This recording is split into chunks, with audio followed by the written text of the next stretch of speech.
งสีดาวเฮืองนะเบิดเลยหั่นน่ะ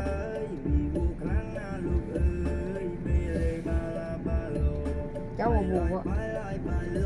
ดาว3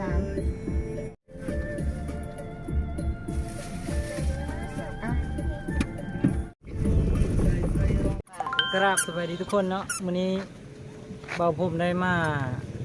บูชาได้มีโอกาสมาดินวัดถ้ำเจเนาะกับสิมาบูชาพระขอพรเนาะพญานาคเนี่ยสิ่งศักดิ์สิทธิ์เนาะเฮามาเบิ่งเฮามาเลาะกันเลยว่ามีอย่างไรวัดถ้ำเจเนาะทุกคน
จุใจ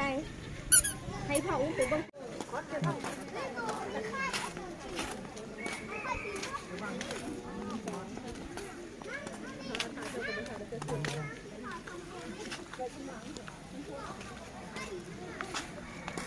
กดเกิบให้จาน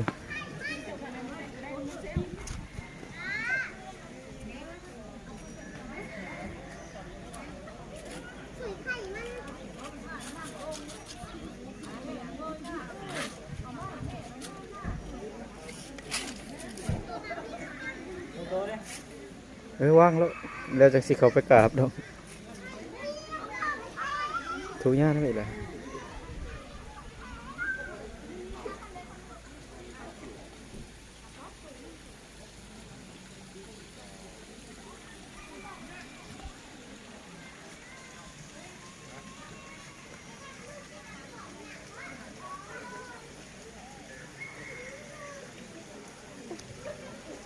บอกว่าขอถ่าย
บ่ได้ลูก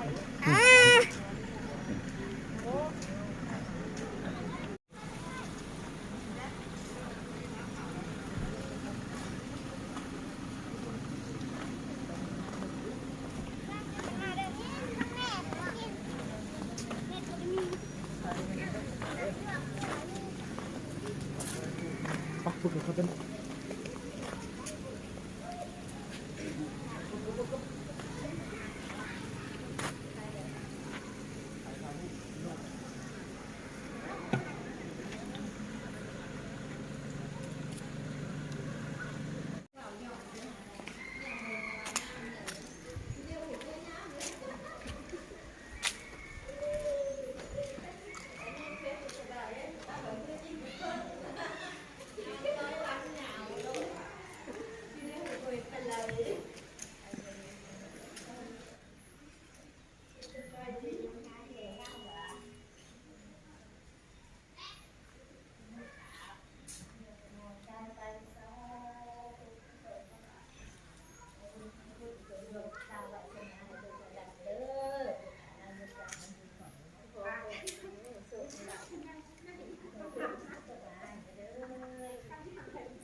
โน่โน่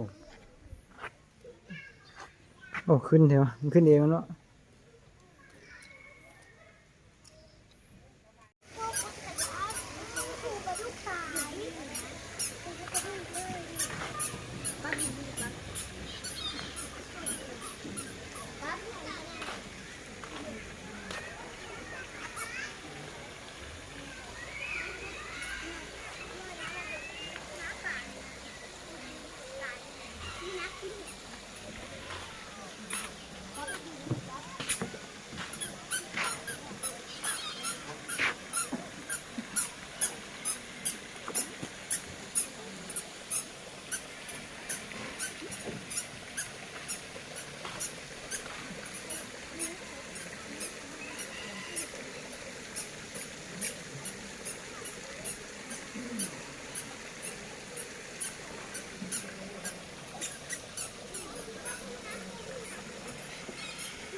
โอเคเนาะทุกคนตอนนี้ก็บ้าพุ่มอยู่ที่วัดถ้ำเจเนาะสีผ้าทุกคนมาเบิ้งป่าเนาะเพราะว่าอยู่ข้างล่างนี่สิเป็นอ่างป่าเนาะเอามาเบิ้งกันเลยว่าสิมีปลาใหญ่ทำไรเนาะ เห็นอยู่อะ